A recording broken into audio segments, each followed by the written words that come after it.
Announcement. আর গত ক্লাসের রিক্যাপটা দেখে নিই যে কি ইনশাআল্লাহ রাসূলুল্লাহ সাল্লাল্লাহু আলাইহি ওয়াসাল্লামকে যে প্রস্তাব দেওয়া হয়েছিল অনেকগুলা, সেগুলো আমরা দেখেছিলাম যে কি বলা হয়েছিল তখন। যে রাসূলুল্লাহ সাল্লাল্লাহু আলাইহি ওয়াসাল্লামকে কি বললো, যে উতবা যে বললো যে যা যা তুমি চাও তোমাকে সব দেবো, খালি তোমার এই দিনের প্র্যাকটিসটা বাদ দাও। তারপর আরো বললো যে তখন কি রাসূলুল্লাহ সাল্লাল্লাহু আলাইহি ওয়াসাল্লাম হামিম সাজদা পড়া শুরু করলো, তখন সে 13 নম্বর আয়াতে যেয়ে থেমে গেল, ভয় পাইলো সে, তখন বললো যে থেমে দিল, প্রপোজাল দিল। এই জন্য আল্লাহ তাআলা সূরা কাফিরুনটা নাযিল করলেন যে তোমার ধর্ম একদিন আমরা করি, আমার ধর্ম তোমরা করো, এরকম অদ্ভুত তারা প্রপোজাল দিল, এইসব অনেক কিছু এরকম তাকে আপোষ প্রস্তাব দিল। হামজা রাদিয়াল্লাহু আনহু কিভাবে ইসলাম গ্রহণ করলো সেটাও আমাদের মনে আছে যে খুব তার সম্বন্ধে রাসূলুল্লাহ সাল্লাল্লাহু আলাইহি ওয়াসাল্লাম সম্বন্ধে যখন শুনলো যে তাকে এরকম গালিগালাজ করা হলো, তখন সে খুব ক্ষুব্ধ হয়ে গেল যে কি ব্যাপার, কিভাবে এটা করতে পারো, কারণ সে যেটা করে আমিও সেটা করি। এইভাবে সে দিনের পথে চলে আসলো। তারপর কার হলো, ওমর রাদিয়াল্লাহু আনহু হইলো। নিয়েও আল্লাহ তাআলা ওই রাসূলুল্লাহ সাল্লাল্লাহু আলাইহি ওয়াসাল্লাম আল্লাহর কাছে দোয়া করছিলেন যে কোনো একজন আবু জাহেল বা ওমর যে কেউ একজনকে শক্তিশালী করে ইসলামের পথে নিয়ে আসার জন্য। তো এরপরেই হামজা রাদিয়াল্লাহু আনহু ইসলাম গ্রহণের 3 দিন পরে, বেশি দিনে না, তারপরে ওমর রাদিয়াল্লাহু আনহু উনিও ইসলাম গ্রহণ করলেন। তারপরে আমরা দেখলাম যে কত তারপরে ঘটনা সাহসী উনি প্রকাশ্যে দিয়ে, আর উনি ইসলাম গ্রহণ করার পরে যেটা হলো যে সবাই প্রকাশ্যে নামাজ পড়া শুরু করতে পারলো কাবাতে আগে কেউ পড়তে সাহস করতো না, যেহেতু ওমর রাদিয়াল্লাহু আনহু হওয়ার পরে তারা সাহসটা পেয়ে গেল, তখন তারা প্রকাশ্যে সালাত আদায় করা শুরু করলো আর কি।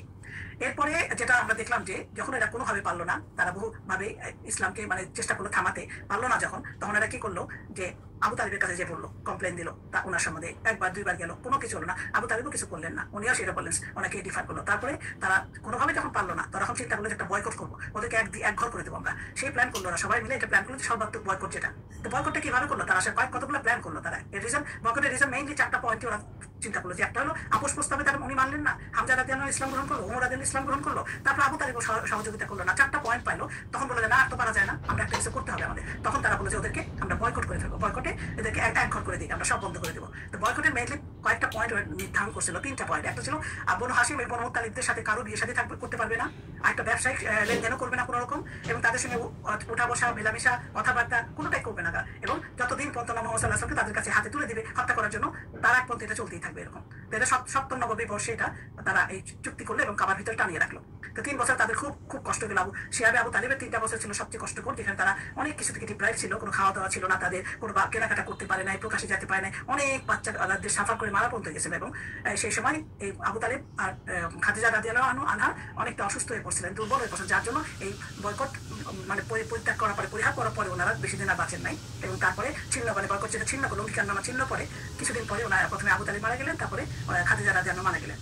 দুইটা মৃত্যুই তারপর ওই সময় ওই বছরই সওদার সাথে রাসূলুল্লাহ সাল্লাল্লাহু আলাইহি ওয়াসাল্লাম বিয়ে দিলেন, কারণ ওনার এখনো 2টা মেয়ে ছিলেন, বাসায় ছিলেন, যার জন্য ওনাকে সওদার অনেকগুলো বাচ্চা ছিল এতিম, তাদেরকে লুক আফটার করার জন্য এই বিয়েটা করেছিলেন। এই পর্যন্ত আমরা গত ক্লাসে দেখছিলাম, কিন্তু গত ক্লাসে আমরা কাভার করছি এই পর্যন্ত।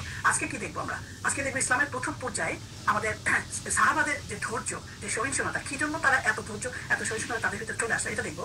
তাইফ সফর, তাইফে গেলেন, কেন গেলেন, তাইফে কি হইলো, কোনো ঘটনা, সেটা দেখবো। জিনদের ইসলাম গ্রহণ, জিনরা কিভাবে ইসলামে আসলো সেটা দেখবো। আর মক্কায় ওখান থেকে তাইফের পর মক্কায় প্রত্যাবর্তন করলেন, করার পরে কি হলো, এইটুকু আমরা দেখবো। তো আজকে এই কয়টা পয়েন্ট আমি কাভার করবো ইনশাল্লাহ, সবাই খেয়াল করে শুনবেন ইনশাল্লাহ।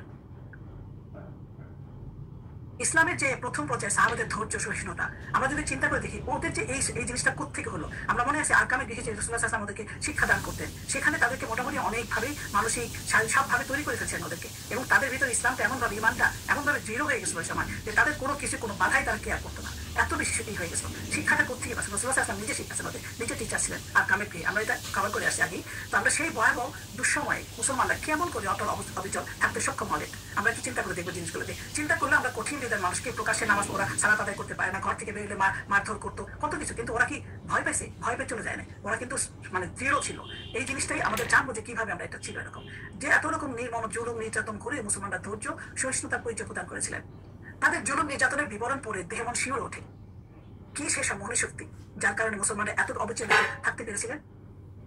ইমানের সৌন্দর্য একটা পয়েন্ট, প্রথম পয়েন্ট আমরা দেখবো যে সবচেয়ে গুরুত্বপূর্ণ কারণ এটা, যে ইমানের সৌন্দর্য, আল্লাহর উপর ইমান ও তার সঠিক পরিচয় জানা সর্বাপেক্ষা গুরুত্বপূর্ণ কারণ। ইমানের সৌন্দর্য মাধুর্য পাহাড়ের সাথে ধাক্কা খেয়ে অটল থাকে।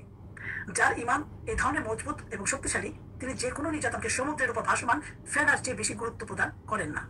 এই কারণেই মুমিন বান্দা ইসলামের নিষ্ঠতা এবং মাধুর্যের সামনে কোনো বিপদ বাধাকে পরোয়া করেন না।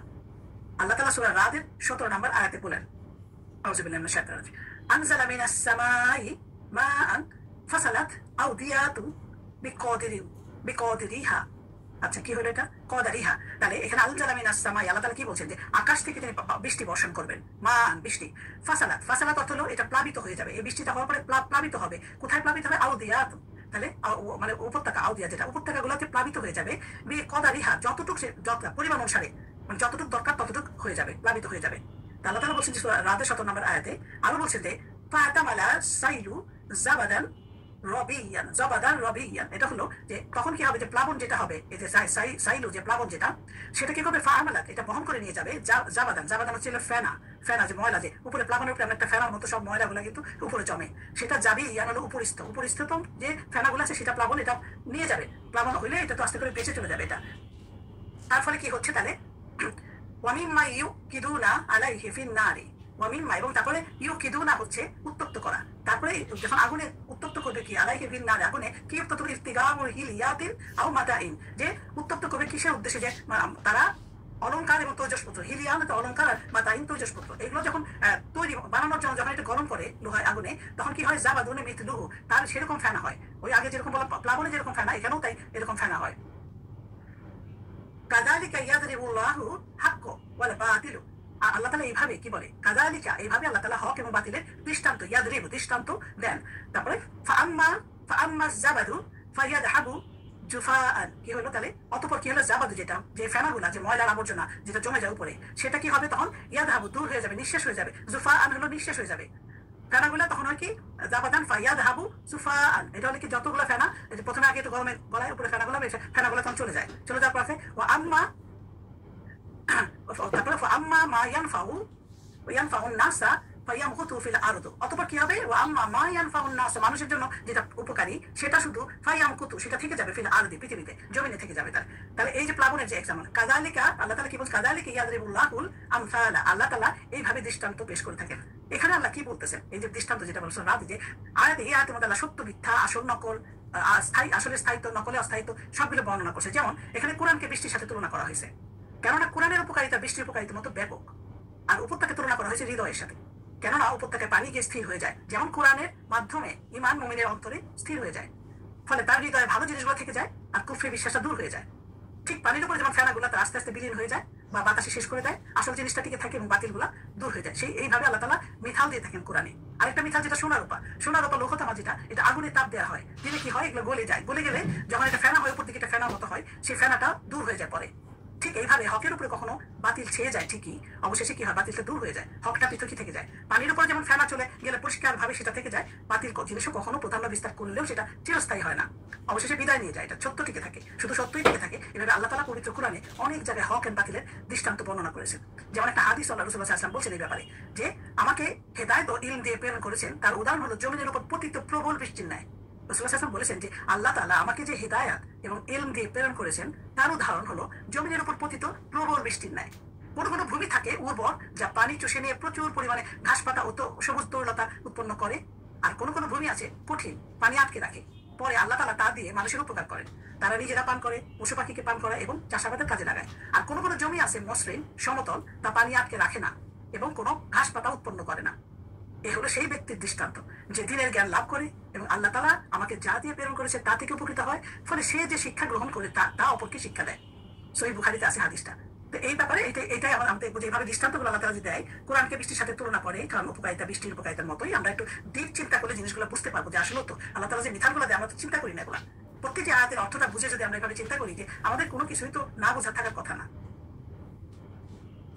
তারপরে পয়েন্ট হচ্ছে আকর্ষণীয় নেতৃত্ব। আচ্ছা, এটাও আমি লিখছি এখানে, দৃষ্টান্ত সোনার রূপা যেটা, যে আগুনে তাপ দেওয়া হয়, আগুনে তাপ দেওয়ার সময় এগুলিতে ফেনা জাতীয় উৎপৃত হয়। দুটি জিনিস ফেনা উৎপৃত হওয়ার পরে এটা হকের ওপরে কখনো বাতিল ছেয়ে যায়। ওকে, যেটা আমি বললাম যে হক এন্ড বাতিল একশন। সেকেন্ড পয়েন্ট হচ্ছে আকর্ষণের নেতৃত্ব, যেটা রাসূলুল্লাহ সাল্লাল্লাহু আলাইহি ওয়াসাল্লাম বলছেন সমগ্র মানব জাতির মধ্যে সর্বশ্রেষ্ঠ নেতা উনি।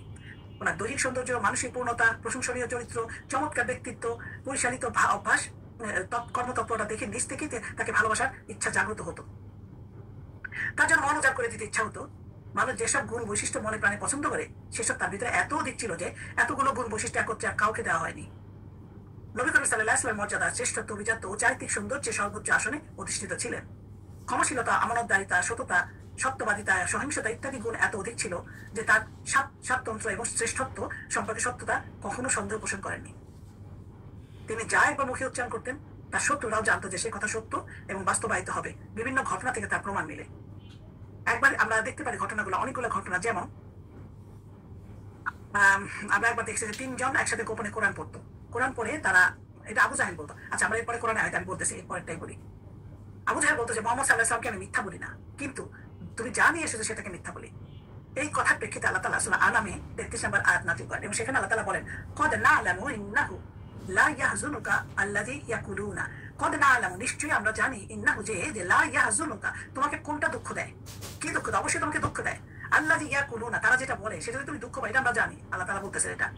ফাইন্নাহু লা ইউকাযযিবুনাকা, এবং তারা তো তোমাকে অস্বীকার করে না। ওয়ালাকিন্না যালিমিনা, আর কি করে? আমার আয়াতকে অস্বীকার করে, তোমাকে অস্বীকার করে না।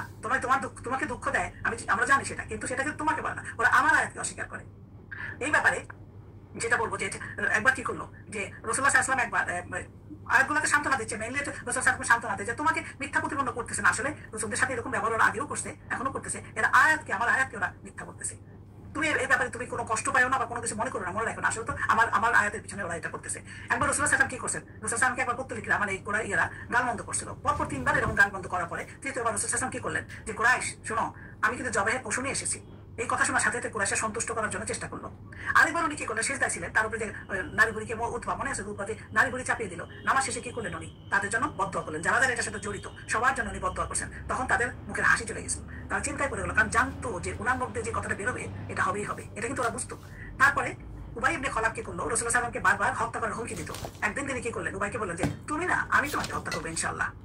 এবার ওদের যুদ্ধের সময় এক সাহাবীর হাত থেকে একটা বর্ষা নিয়ে উবাই থেকে নিক্ষেপ করে দিলেন এবং তার ঘাড়ের কাছে সামান্য জখম হয়।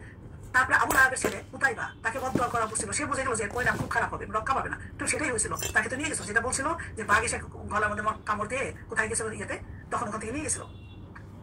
একবার সাদ ইবনে মুআজ কি করলো, মক্কার উবাই ইবনে খলাবকে বললো, রাসূলুল্লাহ সাল্লাল্লাহু আলাইহি ওয়াসাল্লামকে বলতে শুনেছি মুসলমানরা তোমাকে হত্যা করবে। এই কথা শুনে উমাইয়া এমন ভয় পাইছে, সব সময় তার ভিতরে ভয়টা কাজ করতো। সে প্রতিজ্ঞা করলো যে মক্কার বাইরে সে যাবেই না। বদরের যুদ্ধের সময় আবু জাহেল যখন চাপাচাপি করলো যে তুমি যুদ্ধে যাবে না, তখন উমাইয়া কি করলো, যে বেস্ট একটা দাম দিয়ে একটা ঘোড়া কিনলো এবং ঘোড়া কেনার পর বাসা থেকে যখন বললো তোমার মনে আছে, তোমাকে কি বলছিল, তুমি সাবধানে এর জন্য, তখন বলছে হ্যাঁ আমার মনে আছে, কিন্তু আমি তো পুরোপুরি আমি বেশি দূর যাবো না, আমি সামান্য কিছু দূর যেয়ে চলে আসবো। মানে তার ভিতরে সেই ভয়টা এতই বেশি কাজ করছিল। কারণ কে বলছিল, রাসূলুল্লাহ সাল্লাল্লাহু আলাইহি ওয়াসাল্লাম বলছিল। তো রাসূলুল্লাহ সাল্লাল্লাহু আলাইহি ওয়াসাল্লামের শত্রুদের অবস্থা এরকমই ছিল। তারা কিন্তু উপরে দেখাইতো ভাব, কিন্তু আসলে ভিতরে প্রচন্ড ভয়ই পেত। এবং সঙ্গী সাহাবীদের অবস্থা কেমন ছিল, তাদের রাসূলের প্রতি নিবেদিত ছিল। তারা কি রাসূলুল্লাহ সাল্লাল্লাহু আলাইহি ওয়াসাল্লামের ভালোবাসা এত তীব্র ছিল তাদের, যে তার পাহাড়ি ঝর্ণা ধারার মতো। লোহা যেমন চুম্বকের প্রতি আকৃষ্ট হয়, সাহাবারা রাসূলুল্লাহ সাল্লাল্লাহু আলাইহি ওয়াসাল্লামের দিকে আকৃষ্ট হতেন। এই ধরনের ভালোবাসায় নিবেদিত প্রাণের কারণেই সাহাবায়ে কেরাম রাসূলুল্লাহ সাল্লাল্লাহু আলাইহি ওয়াসাল্লামের উপর কারো আঁচড় পড়তে দিত না এবং তার পায়ে কাটা বিদ্ধ হওয়া সইতে পারতেন না। এই বিনিময়ে তারা নিজেদের মাথা কেটে দিতেও তৈরি থাকতেন। তারপর যেটা দায়িত্ব সচেতনতা, এই ব্যাপারে কি বলছেন, সাহাবায়ে কেরাম যথাযথ জানতেন যে মাটির তৈরি মানুষের উপর যেসব দায়িত্ব অর্পিত হয়েছে, সে দায়িত্ব যত শক্তই হোক না কেন, উপেক্ষা করার কোনো উপায় নাই, কোনো সুযোগ নাই। কেননা সে দায়িত্ব উপেক্ষার পরিণাম হবে আরো বেশি মারাত্মক। এতে সমগ্র মানব জাতি ক্ষতি সম্মুখীন হবে। সেই ক্ষতির তুলনায় এর জুলুম, নির্যাতন, বিপদ মুসিবতের কোনো গুরুত্ব নেই। আখিরাতের প্রতি ঈমান, তারা বিশ্বাস করতেন যে দুনিয়ার সকল আরামায়েশ, সুখ স্বাচ্ছন্দ্য এবং দুঃখ কষ্ট সহ্য আখিরাতের তুলনায় একটা মশার দানা সমান মূল্য রাখে না। এই বিশ্বাস তাদের এত অবিচল এবং অটুট ছিল যে এর মোকাবেলায় পৃথিবীর সকল বিপদ আপদ, তিক্ততা, দুঃখ কষ্ট ছিল তুচ্ছ। কঠিন থেকে কঠিনতর অবস্থা। পবিত্র কোরআনে যেসব আয়াত একের পর একে অবতীর্ণ হচ্ছিল, তাতে ইসলামের বুনিয়াদী শিক্ষা ও আদর্শ আকর্ষণীয়ভাবে তুলে ধরা হচ্ছিল। সূরা বাকারা 214 নম্বর আয়াতে আল্লাহ তাআলা কি বলেছেন, আম হাসিবতুম আন তাদখুলুল জান্নাতা ওয়ালাম্মা ইয়াতিকুম, তোমরা কি ধারণা করতেছো যে তোমরা জান্নাতে প্রবেশ করে যাবে, ওয়ালাম্মা ইয়াতিকুম, এবং তোমাদের কাছে কোনো কিছু আসে নাই। কি আসে নাই? মাথালাল্লাযীনা খালাউ মিন ক্বাবলিহিম, যে আগের পূর্ববর্তী খলাও যারা চলে গেছে, বিগত হয়ে গেছে, তাদের প্রতি যা আসলো তা তোমাদের কাছে আসে নাই, আর তোমরা জান্নাতে চলে যাবে, এই ধারণা করতেছো তোমরা? মাসাতুহুমুল বাসাউ ওয়াদ-দাররাউ ওয়াজ-জুলজিলা, তাদের কি হয়েছিল, তাদেরকে স্পর্শ করেছিল কষ্ট, দুর্দশা এবং তারা কম্পিত হয়েছিল। তারা এগুলো ফেস করছে, তাদের রাইট আছে জান্নাত। তোমাদের কি, তোমরা কিছু করতেছো, এমনি এমনি জান্নাতে যাবে, আল্লাহ তাআলা বলতেছেন সে আয়াতে। হাত্তা ইয়াকুলা, তখন তারা কি বলছিল, এমন একটা পর্যায়ে চলে আসলো, তারা বলছে হাত্তা ইয়াকুলা রাসূলু ওয়াল্লাযীনা আমানু মাআহু, তাহলে রাসূলুল্লাহ সাল্লাল্লাহু আলাইহি ওয়াসাল্লাম এবং তার সাথে ঈমানদার সাথীগণ এক পর্যায়ে বলছিল, মাতা নাসরুল্লাহি, কখন আসবে আল্লাহর সাহায্য, আলা, নিশ্চয়ই, ইন্না নাসরুল্লাহি করিবুন, নিশ্চয়ই আল্লাহর সাহায্য নিকটেই, জেনে রাখো। এমন এক পর্যায়ে তারা এই কথাটাও বলতে হয়েছিল যে আল্লাহ সাহায্য কখন আসবে, মানে তাদেরকে এমন পরিমাণ টর্চার তারা পড়ে গেছিল, তাদেরকে যেরকম তখন এটা বলছিল। আল্লাহ তাআলা তখন বলছে যে তাদের সাহায্য আসবেই, আর এগুলো ফেস করে আসছে তারা জান্নাতে বেশি হকদার, আল্লাহ তাআলা বলছেন এখানে।